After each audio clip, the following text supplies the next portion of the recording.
said to order the soft interface or sanding pad, and then I guess these are the interfaces. So this is a kit.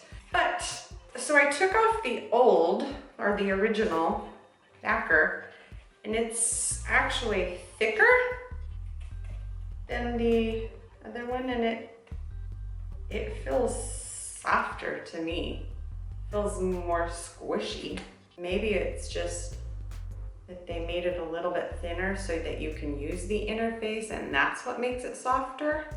If you use the interface with this, then it sticks out beyond the little brush thing that helps you contain the dust. There is a thickness difference, so I'm guessing this one's thinner, so you can use the interface pad. Okay, and the interface pads are supposed to help reduce or eliminate swirl marks. So I'm going to go ahead and change it out.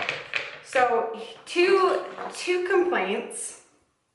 I mean, I obviously haven't used this yet, but my initial experience is that there is no tool that comes with this, the Planex, that allows you to change these screws. So you have to go and find a hex or an Allen wrench that fits. I mean, for $1,200, it should definitely come with an Allen wrench.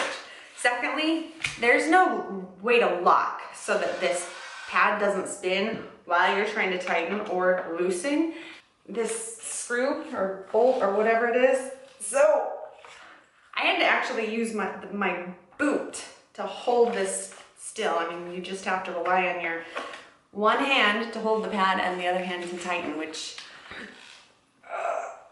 I hope I tightened that tight enough. Okay, are these the same? I think they're identical. All right. People that I trust have said it makes a huge difference to use the soft sanding pad and the interface pads, so that's why I'm using it. We'll see how it goes.